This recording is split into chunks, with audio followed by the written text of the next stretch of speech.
Welcome to Native Bidaské, Native News Online's weekly spotlight on the people making news and leading change in Indian country.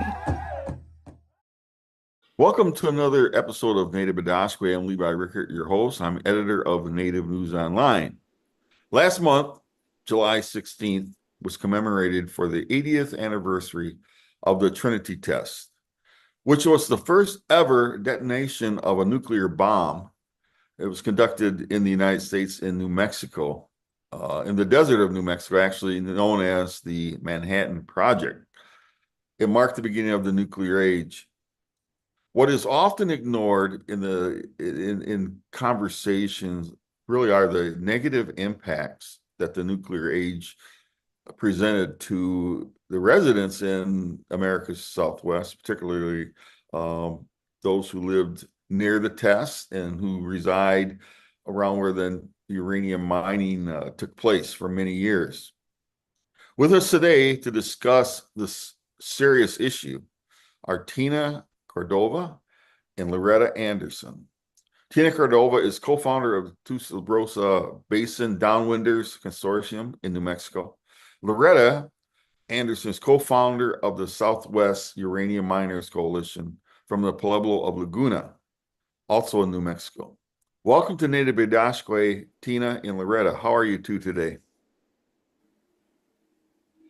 I'm doing great. We just returned. Thank you for asking us. We just returned from Tularosa, and I think we're both a little tired, but we're doing great because we had a lot to celebrate together. Great. And Loretta, would you tell us why you became involved with this important issue, and I guess why it's important to you? Why should it be important to anyone else?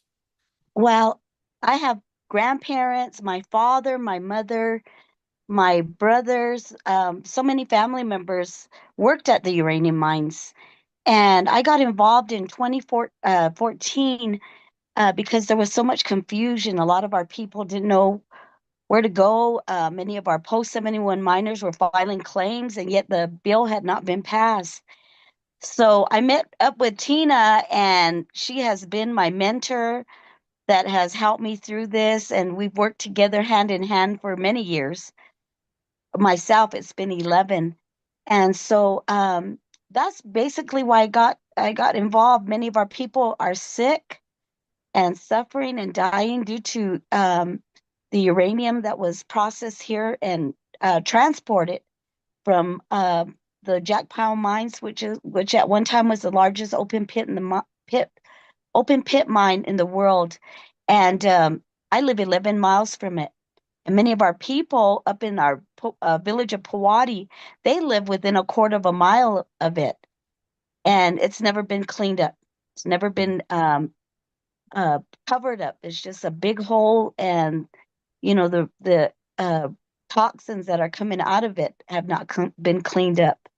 So that's my the main reason I got involved is seeing our people that needed direction and also needed support. And I feel like I've helped most of them with the support that they need, and will continue to do so. Okay, thank you. And Tina, over to you. Same question. Tell us why you became involved and why is this work so important? Well, first of all, thank you for having me. I've been working on this issue for 20 years. I'm a cancer survivor. I'm the fourth generation in my family to have cancer since 1945, when they detonated the bomb in New Mexico and irradiated our entire state. And I always tell people, I want to make sure to emphasize that there was nobody that was spared the day of Trinity. We know now, because scientists have reconstructed the blast and reconstructed the fallout, and the fallout irradiated 46 states, Canada, and Mexico. So New Mexico was heavily irradiated, and we've been standing up for the people in New Mexico for 20 years. We have 5 generations in my family now. I have a niece that's 24. She was diagnosed at 23. I have 2 brothers. One of them is her father. He was just diagnosed with kidney cancer. Almost 100% of my immediate family has had cancer, and my family's not unique. We document families like mine all over our state. And so I got involved because I knew that the people needed a voice. We needed to speak with one voice, and we needed to raise those voices, and we needed to make everyone aware of this hidden history.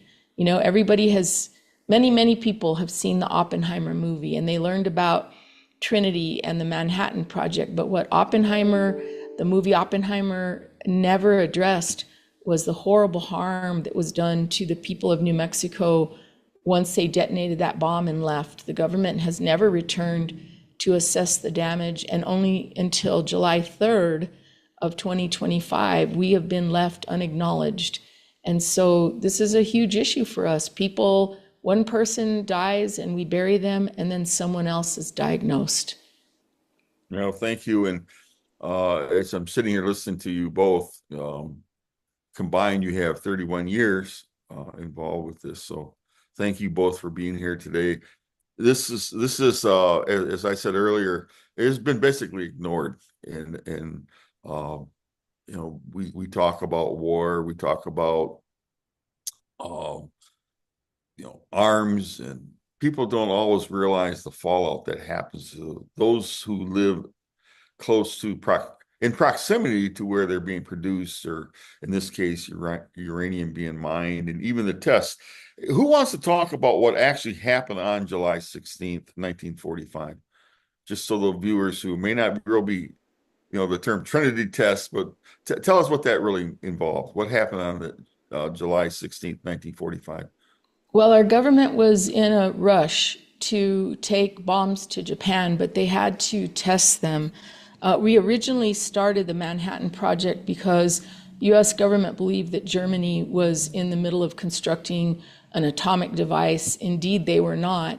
But once we were so deep into this program, the Manhattan Project, which, by the way, cost $2 billion in 1945, and US Congress was kept in the dark. The president made the decision to undertake this process without congressional approval. So there were only a handful of people involved: the U.S. Army, the president, the scientists that worked on the Manhattan Project. So they decided that they had to test the bomb. They chose the desert of New Mexico, and they developed this false narrative that no one lived here, no one was harmed. And I always tell everybody, they didn't want to see us. They didn't see us. They purposefully didn't see us. They never warned us before or afterwards, and they detonated a bomb in the desert that was more powerful than the bomb that was used at Nagasaki. Wow. That bomb created massive fallout. It didn't create destruction, and they learned from detonating that bomb how they should detonate the bomb in Hiroshima and Nagasaki to create destruction and not fallout. And so while I've traveled all over the state, Levi, I've spoken to people in communities all over our state. I don't know of anybody that died the day of Trinity, but it was the beginning of the end for tens of thousands of people, including babies that died in large numbers that summer, babies that died across native lands. And we have collected the data. So we went from losing 30 babies per thousand before the bomb to losing over 100 babies per thousand that summer. And the government has never atoned for this. They've never returned to address this. And the people of New Mexico have been suffering ever since. In places like Laguna, Acoma, the Navajo Nation, the Mescalero Reservation, which, by the way, parts of the Mescalero Reservation are only about 40 miles away from the test site. Imagine, they totally invaded the lands and the lives of the people here with no warning, and they've left us alone for 80 years to live with the consequences. We've become the human cost, the collateral damage to the test. Yeah, and I'm glad you mentioned the other tribal communities, and then even non-tribal communities that have been impacted. So often, it's the Navajo Nation that gets the attention, and of course, it's one of the largest tribes in America. So maybe that's the reason. But I'm just like glad, Loretta, you're here to talk about what happened at Laguna. Tell us, you both kind of in your introductions have already talked about people in your families or people associated that you know who have been sick, but this is a real problem that's still happening today, 80 years later. And Loretta, can you talk about that a little bit, a little more? Because I think I really want our viewers to get the full impact of what's going on. Yes, like Tina said, we bury our dead on a weekly basis. We mourn. We our group went to Tularosa to support and Tina and her group and the all that were honoring the memorial this past week, and we talked about it, and it's so hurtful that our people have suffered, our people are dying, people are sick. And as I've worked throughout these years regarding the uranium mining, I see that now it's happening to our children. Our children are being diagnosed with cancer. We've had many of them, young people that are dying now. And I truly believe, and I know it's due to the radiation exposure that we're dealing with. It's not been cleaned up. Nothing has been cleaned up. Our water, our air, our lands are contaminated, and people are suffering due to it. With horrendous diseases that we've never had as a tribe, as a people. Years back, in the many years, even my father used to say, "My goodness, where did all these diseases come from?" We never had them back in the 30s and the 20s, and once uranium's production started here on a reservation in the 50s, that's when things have just become destructive, to our people, their health, their livelihood. Our families are in mourning due to the devastation that we deal with every week, every day. I get calls on a daily basis. Someone else has been diagnosed with cancer, kidney disease, lung disease, um, or other ailments and their livelihood has been compromised. Many of our women and men have lost their spouses when they should be enjoying, their lives together, and so it's been very devastating to our people, throughout the community. And when I spoke when we were helping with the Illuminati's, with the people in Tularosa, we all had the same stories. And I said, this is going to bring us strength. I see the love, the support that you all do. And I think that's how we've all united, going through this hardships, going through this pain, this suffering. And the government never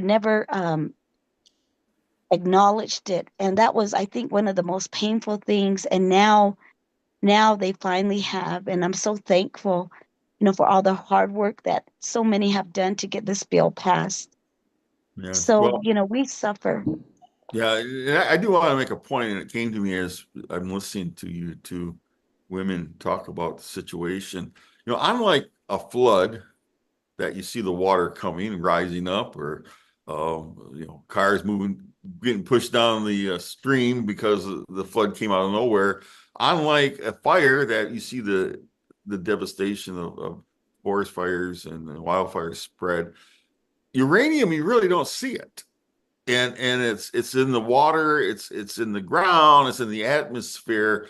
So I just really want our viewers to understand that this is a major problem, and it's kind of like an unseen problem that's happening, but results in, and even I know in some of the reporting we've done in the past about even birth defects, that people are born with birth defects as a result of what's in the mother system, and so.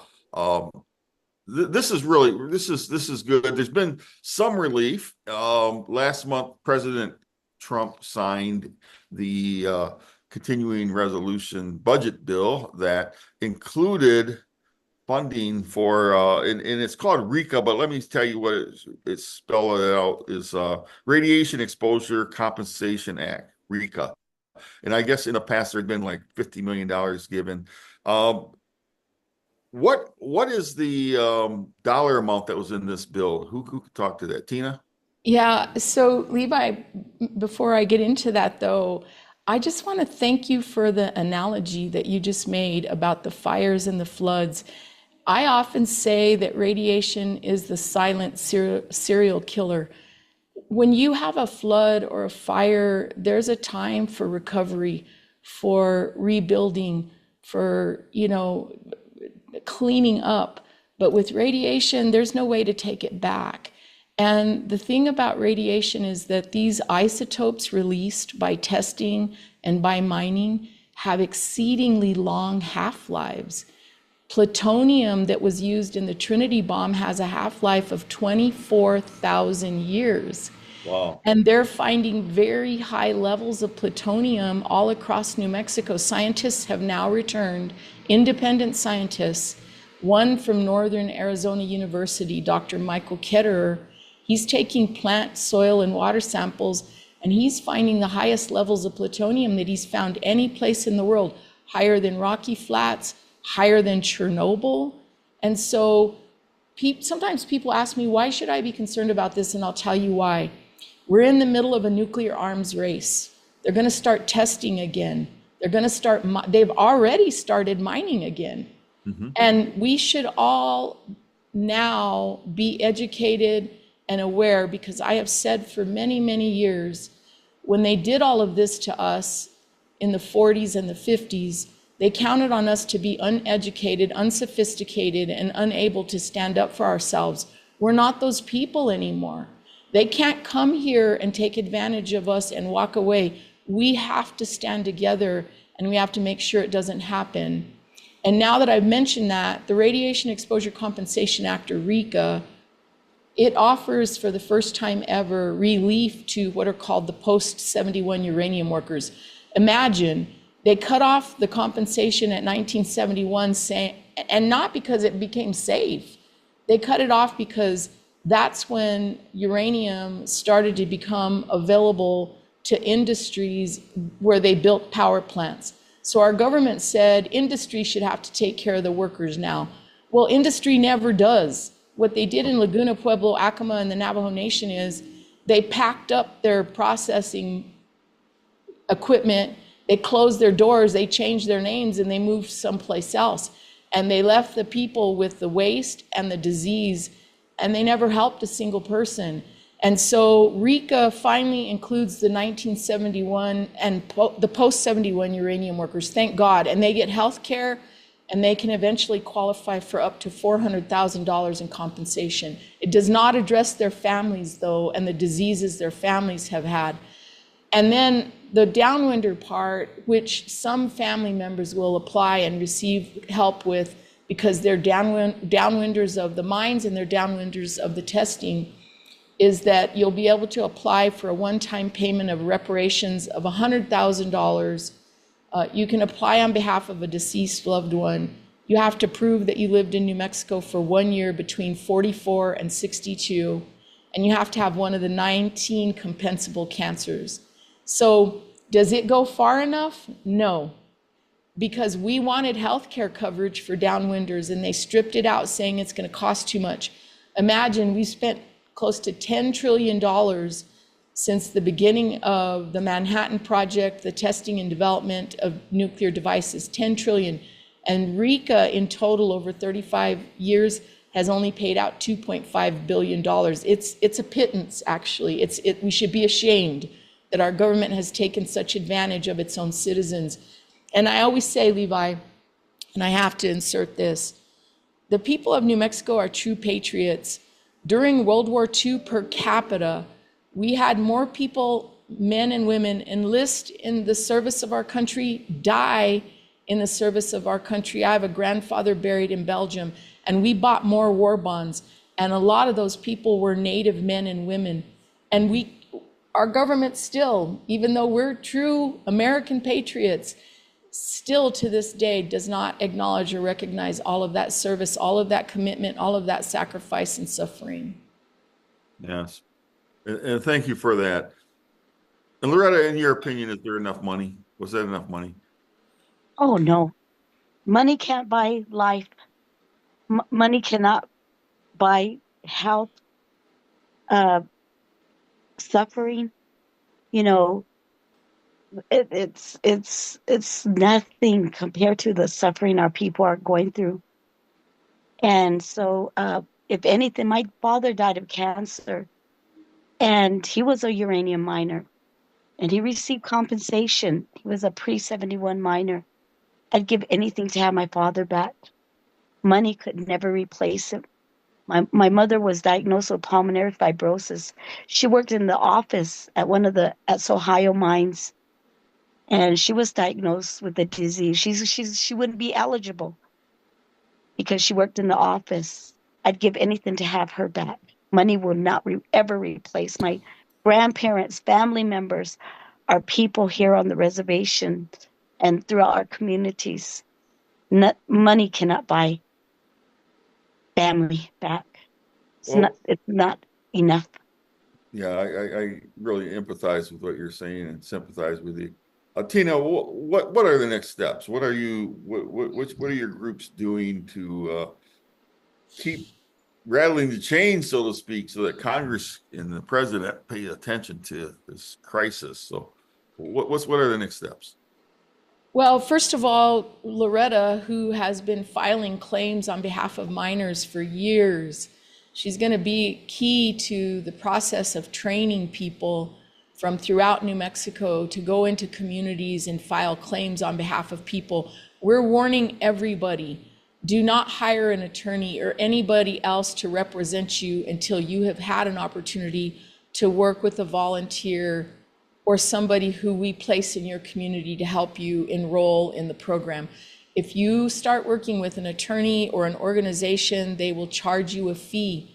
They will receive a check on your behalf. They can deduct their fees, and then eventually they send you a check. That's not necessary. Loretta can tell you the claims process isn't necessarily difficult. And if we come across a difficult claim, we have legitimate attorneys who've been working with the Native people across the Navajo Nation, Laguna and Acoma Pueblo for years, and they're legitimate and they're good people. They do the right thing. So right now we're retooling our work to address the claims process. They haven't even opened it up yet. The Department of Justice has not even started to accept claims. So we're telling everybody, be patient just a little bit longer. And then once we address the claims process, Loretta and I and others that we work with, not just locally, but on a national and international level, because we have brothers and sisters in Guam, as a matter of fact, who we have formulated close relationships with. They're like family. They were left out. We're going to go back. They opened the door for us. We're going to go back. We're going to ask for more. We're going to ask for healthcare coverage, a longer extension. They only gave us 2 years, which is insanity. And we're going to continue to fight for our sisters and brothers that have been left out. We're not going to only look out for ourselves. We love the other people just like our own families, and so we're going to fight for them as well. You ladies are to be commended. Tell me this, whenever there's government money involved, there seems to be these almost like vultures show up. And you mentioned lawyers, and nothing against lawyers, but when you say charging fees, are they going to that will actually take away the funds that you receive or the recipients will receive, correct? And are they talking like third of the amount, or what are they looking at? What are they trying to do, in your opinion? And I think it's a good red light, flashing light saying warning, warning. But what kind of compensation do you think those lawyers try to get? I'm going to say, right now throughout our community, there is utter chaos and confusion. Well, We have so many healthcares and other companies saying, sign up with me. They're contracting our people. They're lying to them, telling them that they have to, the only way they can file is if they have a certified uh, attorney, which is not so. And so we need to now we put on a different jacket, Tina and I, and our I coalition love it. I of love members, it. and we're out there. We're out there to protect I our tell you people. what, I tell you what, I'm proud of what Native News Online does. You make sure we get a packet so that we can get it out to the people who are involved, as those warnings, as I said, the red flashing light, warning, warning, because we want to make sure that none of our people get scammed, native or non-native. We don't want to see them get scammed. So, but moving on, with this, you talked about an arms race, a nuclear arms race. The world is not a real peaceful anymore, right? A lot of situations going on, and I just this week I've received in my email email saying that, hey, we need to get uranium produced in the United States again, blah blah blah, and there goes a red flashing light for me because we've done too much reporting in the past. I guess my question is, if uranium production increases, what advice do you ensure the safety of Americans living close to these mines? What can be done now in terms of warning to those if they find that they live close to where extraction is gonna take place? Either one of you can talk. Well, Levi, first of all, I tell people all the time, they're going to tell us on the front end that it's safe. And, seemingly it might be. But when it's not, it's catastrophic and nobody comes back. We're the 80-year history of that. We're the 80-year legacy of that. And, I always tell everybody, number one, they haven't cleaned up the Superfund sites across native lands yet. Address those before you ever come to us and tell us, let's mine again. Address the mess you made the first time around, and then maybe we can have some discussions about how it's done safely. Secondly, and I think, I just, in going to meetings in Laguna and the Navajo Nation and listening to the Native people talk about their experiences in the mine, you know what I say all the time? Well, they tell us, oh, this is an economic development process. It's going to bring jobs. And I always say to people, right, it might bring jobs, but you go talk to a miner in Laguna, Pueblo, who's dying from lung disease, and you know what they're going to tell you? They wish they knew then what they know now. And so I say all the time, no job is better than a dirty job because you can't take it back. And all of those miners, when I talk to them, they know they're dying and they're not concerned about themselves. They say to me, my wife washed my clothes with my children's clothes and her clothes, and I have no idea what I exposed my family to, and I wish I could take it back. And so I don't trust any part of it. And if they want us to trust them, then come back and clean the mess that you made, and don't treat us like we're just collateral damage to the process. We've done our share. We've borne our share of this responsibility. Go find somebody else. Do it someplace else. We have no place to store high-level waste in this country. They want to bring it to New Mexico now and store it here. And I tell everybody, why would we accept that when no one's ever taken care of us after all the hardship we've borne? It doesn't make sense. Well, we have run out of time, and I appreciate both of you. We've been talking to Loretta Anderson and Tina Cordova, the fine work they're doing, bringing attention to the uranium residue that's literally killing citizens. So when as the compensation terms are released, we promise that you'll both come back and we can really do another episode of Native Bidaské on this issue because it's really important. So thank you very much. Chimigwich. Thank you, Levi. And if people want more information, they can go to our website, which is www.trinitydownwinders.com, trinitydownwinders.com. And we'll keep people abreast of the claims process and how people can get started on that when the Department of Justice opens the process for everyone. And to our viewers, Chimigwich for tuning in to another episode of Native Bidaské. We will be back next week with another episode. In the meantime, elders, take care of those young ones, and young ones, give your elders hugs. We're all in this together. See you next week. Thank you for joining us. If you value our warrior journalism for Indian country, please consider supporting our work by scanning the QR code or visiting the link below. Please subscribe to our YouTube channel, follow us on social media, and sign up for our